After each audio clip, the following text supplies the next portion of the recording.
Hello and welcome back to the Seller Dashboard tutorial section of our JVZoo tutorial videos. In this video, I'm going to show you all of the stuff that you need to set up in your product listings. Like I said in the previous portion of this video, to add a new product, you click here to add a product. There's also a selection at the bottom of the screen, let's get over to that, where you can duplicate a product or archive or unarchive a product.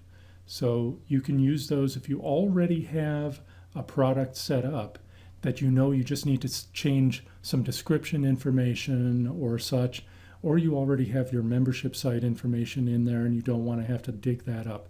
You can duplicate a product, then go in and edit it and change it to be what you need for the new product. So let's edit the Graphics Booster personal usage license. When I click Edit, we get to this screen. This reminds you the product ID number, and at the top I'm just going to run down every single one of the items on this page here. This is where you set to allow sales or not allow sales. If I click this to No and save it, as the tooltip says, the product will not be available for people to buy. This is whether you show the product in the JVZoo marketplace or not. This setting for time and date is when the product will launch. It will not show in the marketplace until this date and time. If you click on the launch date time, you can see that we have a calendar and a time that you can put in here. That's how you set these details up, so you don't have to type it. Note that this is always on Eastern Standard Time. So if you want your product to launch at 8 a.m. Pacific time, make sure that you set it for 11 a.m. Eastern time. This is where you set up the product name, the currency that you're going to accept, the price. I'm going to go down the left side and then we'll deal with this right side stuff in a moment. Note that this is the maximum price if you're using a dime sale. If you're not familiar with what a dime sale is, that is a sale, and the settings are down the screen here, where you start at a lower price. For example, I could start at $5 for this product, and each time someone buys it, the price will increment up a certain amount. When they were first done, they always incremented up 10 cents at a time. That's why it was called a dime sale.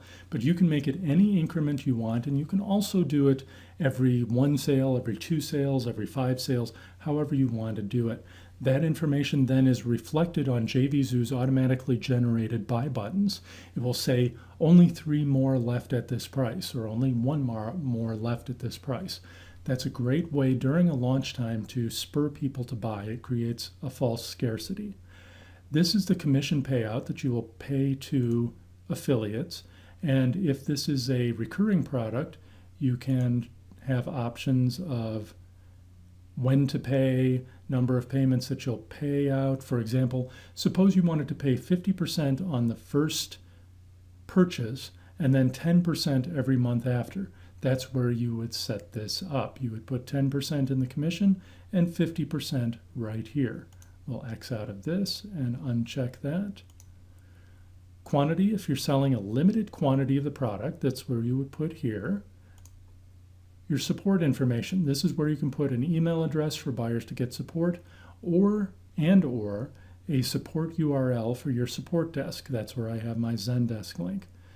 This is where you would put the link to a landing page if you're doing a pre-launch. For example, suppose your product is going to start selling 1 month from today.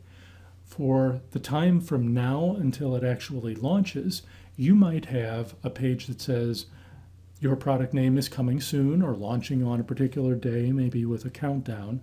Enter your email here to be notified when it launches. Affiliates can then send people to that page, and because they're sending through a JVZoo link, they will get cookied on this.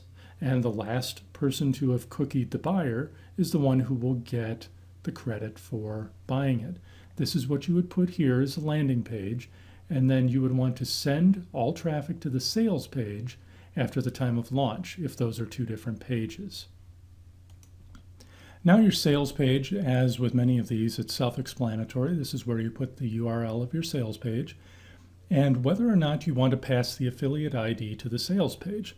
The affiliate ID is the account number, which we showed earlier in my account, of the person who's promoting your product. And you may be doing something with those affiliate IDs, giving certain things to certain affiliates and such.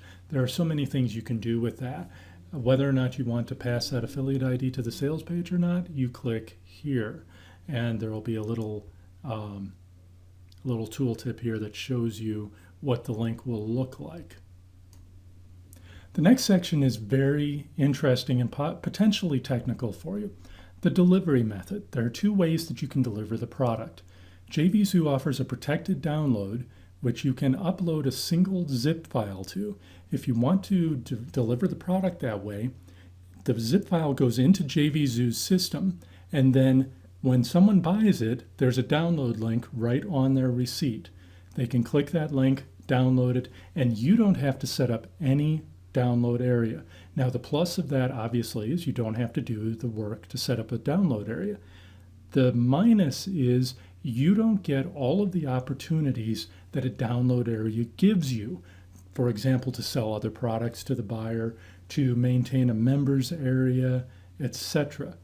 If you want to do something other than a protected download, you need to use a thank you page. My delivery method of choice is DL Guard, which is a product protection script. So what you're going to see here is the settings for my particular DL Guard that I use. In this case, I do need to pass parameters to the download page. Your members script or members area or download protection script will tell you whether or not it needs that. In most cases it does, and I don't believe it will hurt to pass those parameters down. They'll just get ignored if they're not needed. And on this link, JVZoo has some information on how to protect a page if you just want to do a simple protected download page without any sort of scripts involved. For my DL Guard, it requires this as the download page setting. This is a domain of my own, securedordering.com, and then the rest of my required DL Guard information. DL Guard gave this to me, so I didn't have to think about it. They just said, put it there. This is where you set your guarantee return period, because this is a graphics product that people can download and immediately use and copy and do whatever they want to. I have 0 days return policy, but you may want to have 30 days or 60 days if it's software. So you set that up here. The next section is to make your product eligible for product of the day. There are reasons why you may or may not want to do this. If you do and you want JVZoo to consider this for product of the day, which basically means that JVZoo becomes an affiliate and pushes your product hard through emails and through banners on their site, you can click this and give them a specific custom commission payout if it's different than what you're giving other affiliates. Now we're to the affiliate approval. You can either auto-approve anyone who requests a link to your product, which I do not recommend ever doing. I don't think anyone should, I don't even think JVZoo should have that on there, but that's not my choice to make. Most of the time you'll want manual approval unless you don't want affiliates to be able to sell it. Then you say no affiliates allowed. After that, you can put in your affiliate terms and notes to affiliates. This is what shows up on the previous affiliate page that I showed you in the last video. This is where you can control what shows up on that page, all of the information. You can put information here about your terms and requirements. You can put announcements here. All of this is HTML enabled. And then this is custom receipt info that will go on the buyer's receipt if they need specific information about logging in, getting their product, etc. Finally, if this is an old product that you're not selling anymore, you can archive it by clicking it here, and it will not be available for purchase anymore. In the last segment of this video series, I'm going to go through the right column. So come right back for the next video, and we'll cover the rest of that there.